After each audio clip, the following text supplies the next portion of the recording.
In this week's drive, we see the changing face of Formula One, lose sight of the opposition, kick up some desert sands, and go to trial in Russia. All this and more in this week's Drive.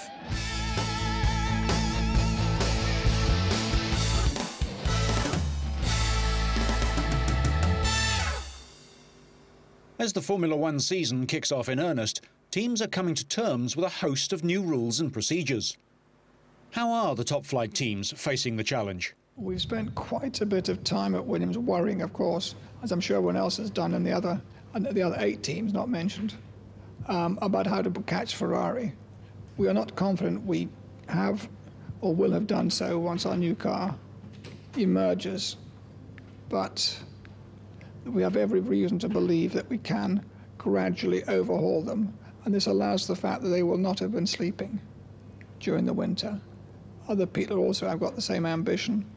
Could be a good championship. It's going to be tough catching Ferrari and overhauling, but it is possible. Well, the car's quite a big step in terms of the packaging. It's a much tighter package than the last couple of years' cars. We took a big step in trying to reduce the size of the car, which brings it a lot of additional problems and compromises you need to make, but I think the car now is showing quite a bit of promise. The FW25 is a brand new racing car. It's shorter, has radical new aerodynamics, and is powered by a new BMW engine. One of the most powerful cars last season, the team hopes the new design will be the fastest this year. What about the banning of two-way telemetry? Well, I think the rule changes for the 2003 season are going to mean that we'll have to download data during pit stops, so there'll be much more of a frantic operation during the tyre change, during the refuelling, to take the data off the car and then to analyse it, filter it, and to check for any problems that may be arising. The sort of work that would normally be done on a lap-by-lap basis would have to be done after a period of 15, 20 laps.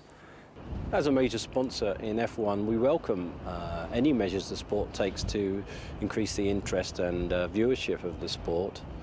With regards to the new technology rules, I mean, we're very optimistic, actually. You know, we feel that the technology will simply migrate into other areas, and HP's expertise will be brought to play in a slightly different, visible way than it used to be. So, you know, we're happy. Changes in qualifying affect the teams much more than just putting one car at a time onto the track for a single flying lap. And after the lap, cars are impounded until the race starts the next day. Almost up until now, there's been a case for having 2 separate cars, one for qualifying and then you then detune the car for the race. That rule has now been closed, whereby you must start the race with the same car as you finish qualifying. So thereby, all the cooling, the brake ducts, the aerodynamic settings need to be optimised for the race, and literally qualifying now becomes the first 3 laps of the race. So, the qualifying session becomes a key part of the intrigue of the team's strategy. In the opening round of the year in Australia, Juan Pablo Montoya was leading after a busy race, but spun in the closing laps and ended second, splitting the McLarens of Coulthard and Raikkonen. Montoya was second in last year's Australian Grand Prix too. I think that the new rule changes, providing we act and view them positively and act decisively and quickly, could be of benefit, because there will be quite a jumble up of technical problems to be dealt with, etc., and solutions to be found.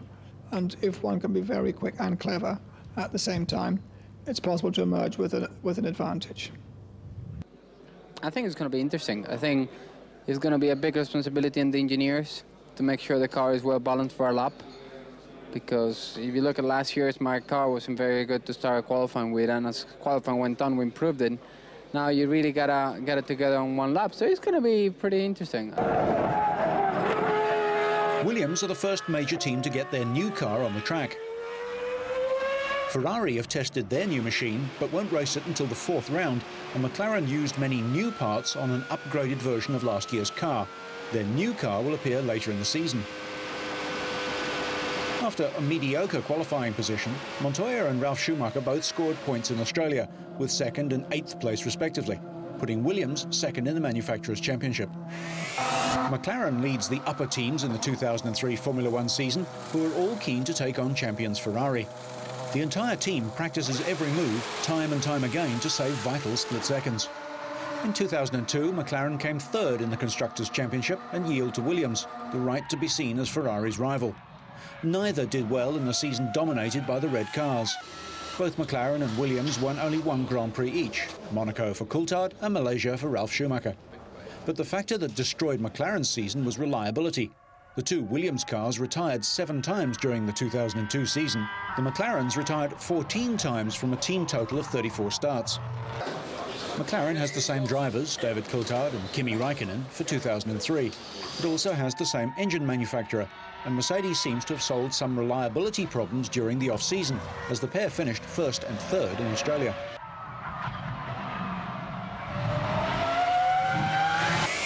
A measure of Schumacher's impact is a flag with his face flying at the Ferrari factory.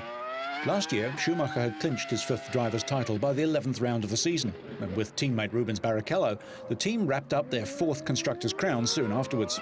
Record after record fell during the season as they took 15 victories between them. With the new F2003 GA car, Ferrari are hoping to go one better and hand Schumacher another title to break legendary driver Juan Manuel Fangio's record of 5 drivers' titles.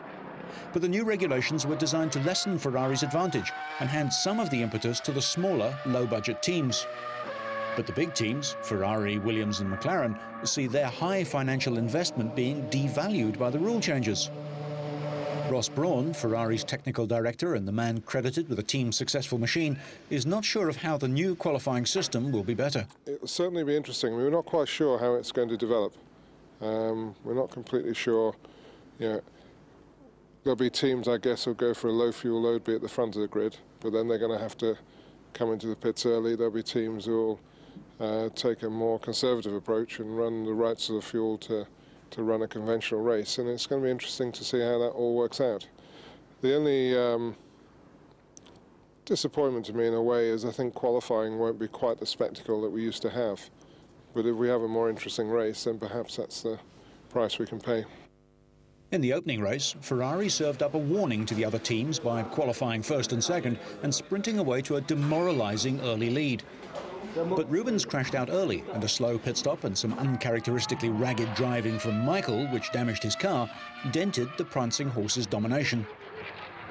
4th place for Schumacher ended a run of 19 races where at least one Ferrari driver has been on the podium.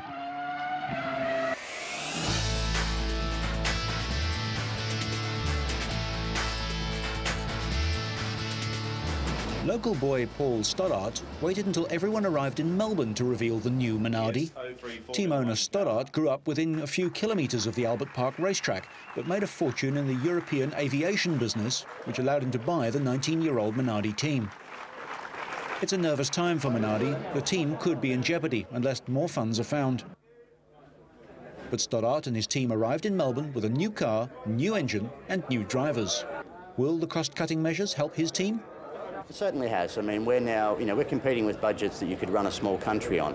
And unfortunately, we're nowhere in that league. We're operating on 10% of some of the teams that we're against. So, of course, any changes that give them less track time, that give us an advantage, whatever that advantage may be, are obviously welcome. I think you're going to see, as I said before, a very, very much closely fought championship this year. And where we're fighting, which is for midfield positions, I think with these rules and with our improved car and driver lineup, we can achieve what we want to achieve this year. Stoddart has opted for a mix of experience in his drivers. He has the service of the experienced Dutchman Jos Verstappen and taken on young Briton Justin Wilson. Stoddart has signed a 1-year deal with Cosworth for their new Ford engines. Verstappen believes that despite the money worries, Minardi have a good package. We haven't done so many laps. I think we did 40 laps with the car in total, so it's not too much, but the engine power, it's really good, I think, and aerodynamics improved compared to last year, so I think the car has to perform better than last year.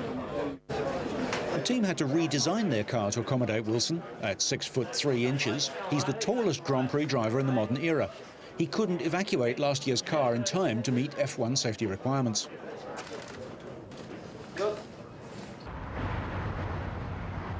Before the race, Justin answered questions before going for a swim. Yeah, we haven't got the budget like some of the big teams to go testing for the last 2 months, so we just have to do the best we can and make sure that we get the car as reliable as possible in the time we've had. This isn't any normal swim, however. Wilson, with fellow Grand Prix rookie Ralph Furman, went scuba diving in a huge glass tank at Melbourne's Saltwater Aquarium. The tank holds a variety of the creatures found in Australian coastal waters. Of the two, Furman has had more wheel time. Yeah, very lucky. It's all been the last month, but it's been a hectic month and enjoyed every second so far. But testing's gone well, and looking forward to the race. Yeah, how much testing have you managed to do? Had 7 days, but it rained for a few of them. But pretty confident, and the team and car, Jordan Ford, looks good this year. Could this be considered a form of initiation for their new career in the notoriously cutthroat world that is Formula One? Things aren't quite as dangerous as they might seem. The sharks are well fed before guests get into the tank, and none of the sharks are man-eaters. Well, that's what they were told anyway.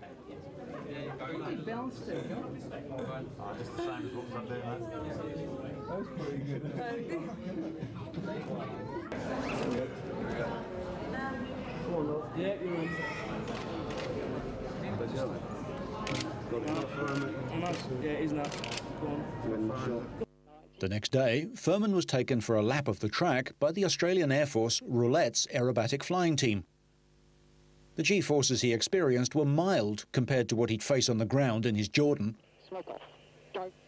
although his race ended in the wall after a handful of laps. Toyota also have a rookie in their team in former kart champion Cristiano de Mata, but the diminutive Brazilian is no stranger to high-speed open-wheeler racing. I would say some places we've been really good, some other places we're still not right where we wanted to be, but still above our expectations. So I think it's been a very positive beginning of the season for us. I mean, very positive pre-season for us. How did de Mata make the decision to leave kart as a champion for Formula One as a rookie? Because I was number one.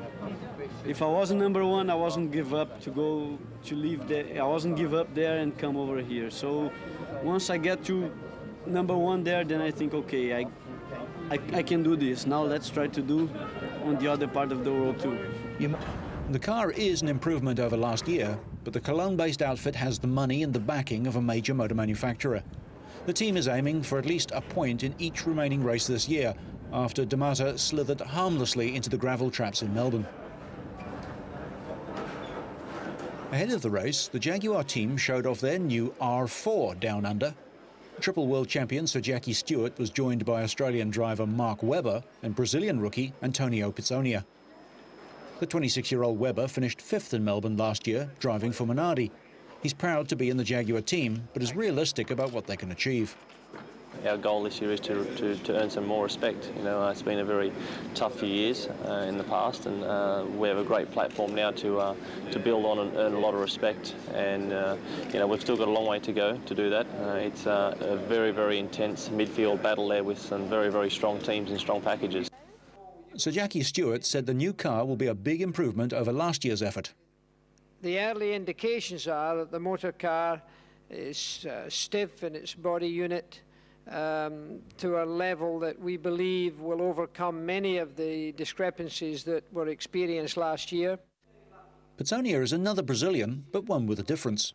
I come from the Amazon. I'm the only racing driver from the Amazon, and we don't even have a racing track over there. You know, we have a very small karting track, which they built in '96. In the race, Webber was up to 5th until his rear suspension broke, while his teammate finished out of the points last, 6 laps adrift. In Japan, just days before the race, members of the BAR Honda team said that they were optimistic about the season. Because it was very difficult for us last year to say, please make better engine when the car is so bad. At least this year we can say car is good, we also need good engine, and so everything works well together. By the end of the testing, the last day we did in Imola, we were quite happy. We did a lot of laps without really any problem, but we've had a lot of problems in winter. His teammate Jenson Button was equally optimistic. I think we're all pretty confident for this season.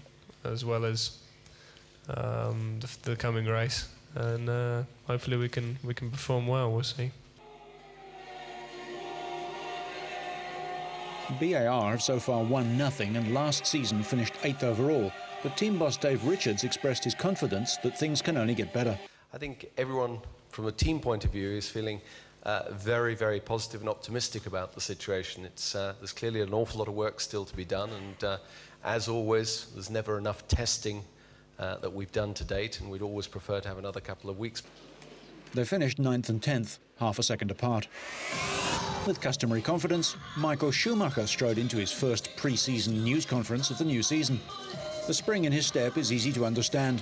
The German strolled to the 2002 title in record time, winning 11 races on the way to his 5th championship by 67 points from teammate Rubens Barrichello. But he countered suggestions that it had been easy. Listen, my career is about 12 years of Formula One. I've had 1 year where it might, for you, have been a bit easy for me, but in the end, it is a 10th of my career, so I'm quite happy to have a little time like that, and it will become automatically more harder because other teams haven't done a great job last year, and I'm pretty sure they will do a much better job this year, and therefore competition will become harder, and then Rubens obviously in the same team will make my job tough as well.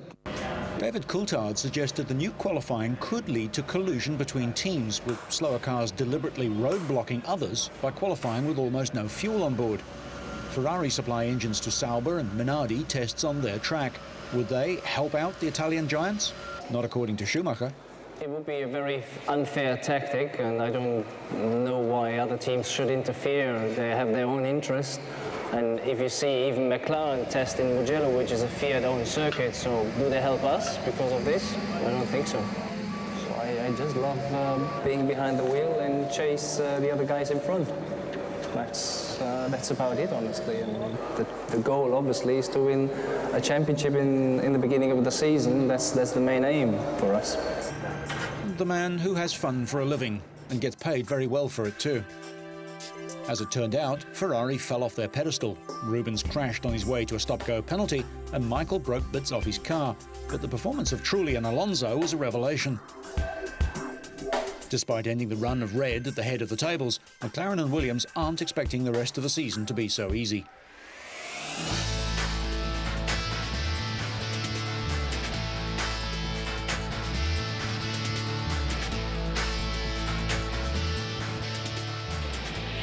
On to the high-speed ovals now. 43 drivers took the green flag for the 3rd race of the NASCAR season. The race was in Las Vegas, Nevada, and would cover 267 laps over 400 miles. On lap 101, Ricky Craven in car 32 spins out after colliding with Larry Foyt's number 14, which had got loose and lost the back end. Craven ended up on the grass, while Foyt cruised back to the pits. 22 laps later, Steve Park tapped Dale Jarrett in the number 88 car and sent him into the outside wall. Jarrett kept the car high on the banking and out of oncoming traffic. But the impact knocked one of the rear springs out of Jarrett's suspension, making a major hazard. Imagine that through the windscreen at 200 miles an hour. Then, on lap 166, Jamie McMurray spun out and created a huge cloud of thick smoke. McMurray managed to regain control of his car without hitting anything and rejoined the race, but with 4 badly flatted tyres.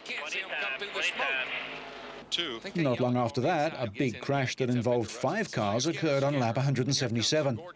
Mike Skinner tapped Rusty Wallace and sent him into the wall, and Jeff Gordon ploughed into Skinner, unable to see him because of the billowing tyre smoke. Matt Kenseth in the number 17 car won the race, the 7th victory of his NASCAR career. But while his crew began their celebrations, Jimmy Johnson spun out and narrowly avoided a crash as 3 following cars speared through his smoke. He took a long, seemingly endless ride on the Las Vegas lawns. I mean, that was a battle for 8th position. Kenseth also spun out moments later, but his was a victory celebration. Kenseth scored more NASCAR victories than any other driver last season, 5 wins in 36 events.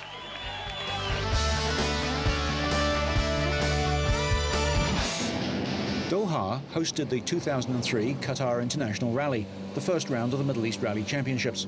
19 special stages over 742 kilometers and 2 days through the Arabian desert. Sheikh Abdallah Al Qasimi, runner-up last year, and co-driver Khaled Zakaria were first to be waved away from the start. But the early lead was seized by defending champion Abdallah Bakashab in his Peugeot 206.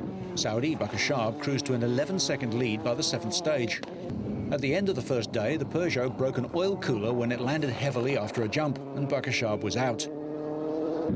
It was left to hometown favourite Nasser Salih Al Attiyah and Steve Lancaster in their Subaru Impreza to pick up 4-minute to 22-second lead at the end of the first day. In the Group N category, reigning champ Khaled Al Qasimi had to work to maintain his 2-minute lead for Mitsubishi at the end of the day. Hot on his heels was Justin Dale in another Subaru. On his first visit to Qatar, the British champion went from 6th to 4th overall, driving like an experienced desert racer. But at the front, Nasser Al Attiyah and Lancaster were not to be caught. Al Attiyah stretched his lead to over 6.5 minutes over Abdallah Al Qasimi. Sheikh Khaled Al Qasimi lost 3rd place overall in the Group N win when his car was found to have bypassed the turbo's pressure release valve, handing the honours to Dale and co-driver Andrew Bargery in their Qatar debut. Majid Al Gandhi and Amir Refai, eventual winners of the Junior Cup category, in their Toyota RAV4. Victory to Al Attiyah and Lancaster, and vital points, if as suggested, Middle East rally legend Mohammed bin Sulayem returns to the series in the next event in Jordan.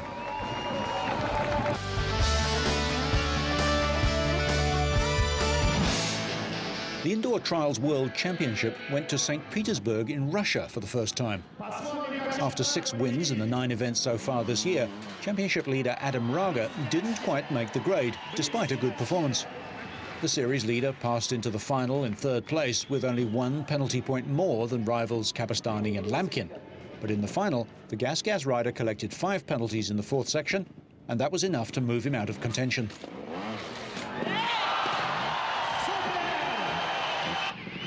Doug Lamkin, the 6-times world champion, and Albert Kapistani scored 2 penalties in the qualifying round, but the late-charging Spaniard passed the Brit in the tie-break section. Kapistani had a 3-point advantage over Lamkin before the last 2 spectacular sections, but the Spaniard dropped 2 bars in a high jump.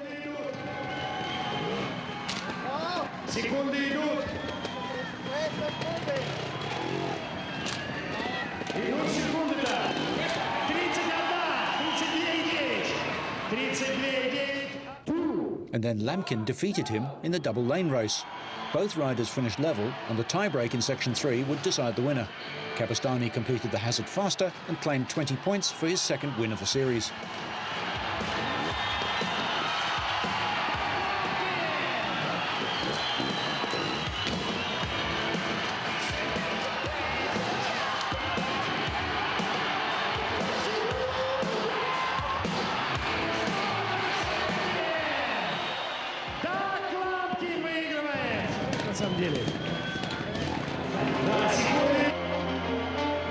After St. Petersburg, Raga maintains his overall lead, but is now only 13 points clear of Lamkin, with 2 rounds remaining. Kapistani is 3rd in the standings, another 13 points further back. The next round in the series will be held in Nice, in France.